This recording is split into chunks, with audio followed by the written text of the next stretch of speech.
Morning,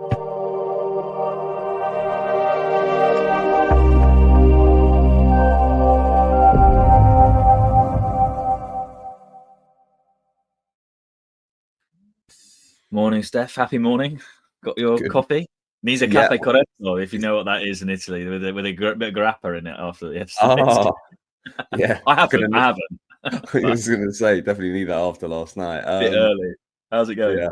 Yeah, good. I've already smashed my coffee down, so yeah, feeling a bit perky this morning. So yeah, how are you? How was the?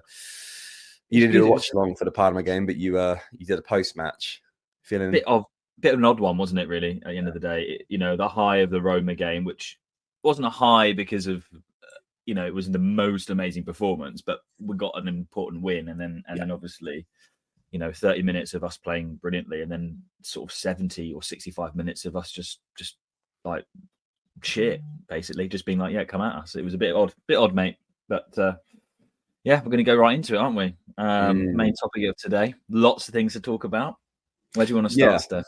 Where should we start? Yeah, look, I think in the header there's going to be obviously a top. We'll come on to the left back spot, which will be a talking point certainly after the Parma game, and a couple of questions there. I think one thing that we probably need to address, which is the Parma game, kind of encapsulated, which is an ongoing theme. If you think about the Pisa result, you think about the Cremonese result.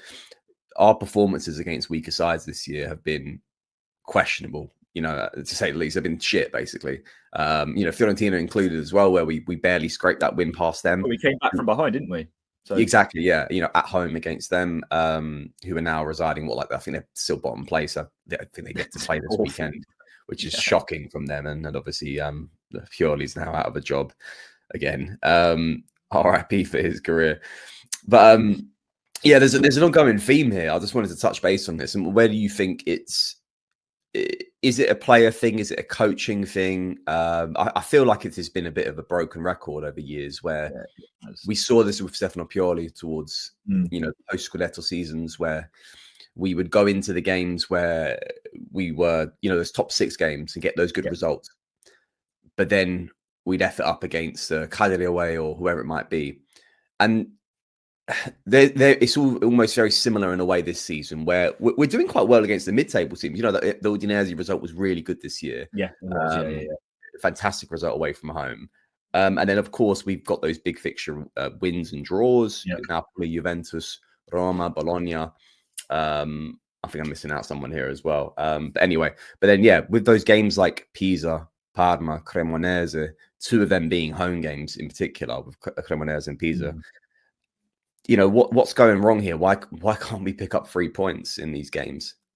I think you picked up on a really good point at the start, Steph, about player versus coach, and it is a broken record, right? We've had this problem basically every single year except the year we won the league, which was, we know more and more now, is not a Pioli, definitely not. And what's changed in that time? We've changed. We've changed managers, so you can't really blame it on the managers. I don't think it's a manager issue. And yes, we've changed a lot of the players. So I don't think you can even blame it on the players, because the only players I can think of are really there still are Mike and Rafa from Scudetto winning, right? So I think it's something else. I don't know what it is. Maybe there's a like a poison of like complacency. We were talking before we were recording. Players just seem to switch off. I just cannot think it's a manager issue anymore. I think we used to think that with Fonseca and Conceição and Pioli. We used to think that he wasn't able to motivate against the small block teams or the low block teams, against these teams that every other team is fine against. But we've seen it in the Champions League as well last season. As we just switch off. Like against Real Madrid, turned up amazing. Against other big teams, turn up amazing, and we play football. But then to say it's a player issue, like I said, because there are so many different players now. So I don't know what it is, Steph, but it's got to be a mental block, because we're able to play good football. And I will also say one point before I throw it back to you. I'll say one thing as well. What's different to this season in particular to seasons past, I think tactically we weren't able to break down low blocks, right? Yeah. Yeah. This year we can. This year we actually had quite even possession against Parma. But if you watch the match, you would have thought we had 70-80% possession, because when we had the ball, we were really calm and collected. We passed it around, Parma's edge of the box really nicely. And obviously we created loads of chances. We had about 3 or 4 chances where we could have won the game yesterday. So I don't know what it is, mate. I actually don't have the answer for once. I mean, I'm curious to see what you think. Like, what is it? It can't be managers. It can't be players if both of those have changed. And it can't even be tactics, because we're able to create shots against low block teams. So why do we against the low teams? I don't get it. I don't understand. Yeah. Look, I think I like to think. I like to understand how many games where we've taken the lead across the fixture list so far this season. I'm gonna take away Cremonese as an anomaly. Of course, that's the one loss of the season. I know I shouldn't do that, but I'm going to, because it's the first game of the season. But if you look at that game last night against Parma, if you look at Pisa, you look at other games where we take the lead, and we have in most games, whether it be even the ones where we've been quite successful, like the win against Napoli, the win against Roma, and obviously the other wins as well. But like the draws too as well are sort to compound that as well. But there is a consistent identifier, and what I can see is in a side that when they take the lead, I have seen a lack of consistency on how we can hold that game in that position, and how do we drive the game forward, or perhaps stabilize the game. And I think that's personally the next stage to this team's evolution. We could replace players left, right, and centre, and we'll come on to the left back position in a bit.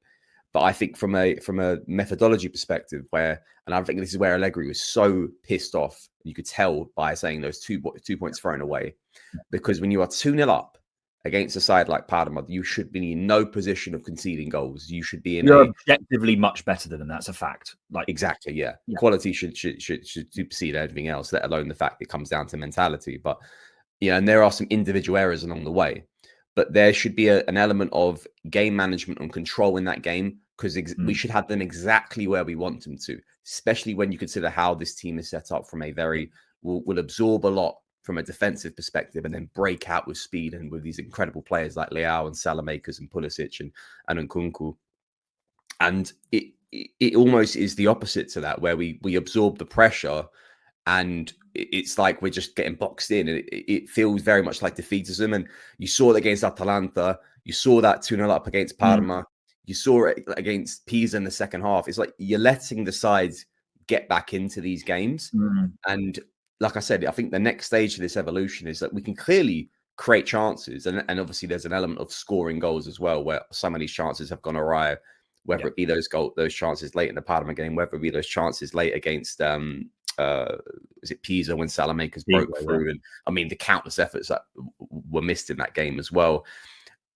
There's something to be done from a finishing perspective, don't get me wrong.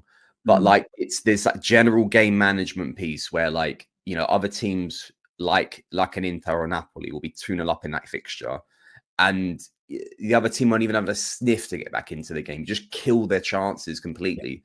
And if the other team can't score, then the game's over anyway. And then it becomes a matter of how many goals can we get, or do we just see out a 2-0 win? But there's something I think it's complacency. I think it's perhaps the players seep in too much that, this game's easier than what we thought it would be. So then we switch off, and then all it takes is a couple of us individuals to switch off, and then the collective then suffers for it.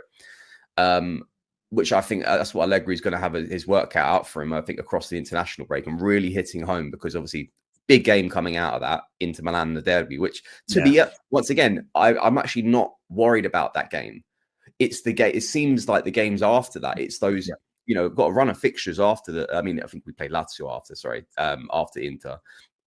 But then we played Torino away. We're home against Sassuolo. Okay, but then we've got Super Cup games as well. Home against Hellas Verona, away against Cagliari, home against Genoa, away against Fiorentina. It's an easy run on paper, but for Milan, that's a hard run. Like, that's a hard run for some away reason. against Como, home against Lecce. There are a sprinkle of tough games to go away from home there. Don't get me wrong.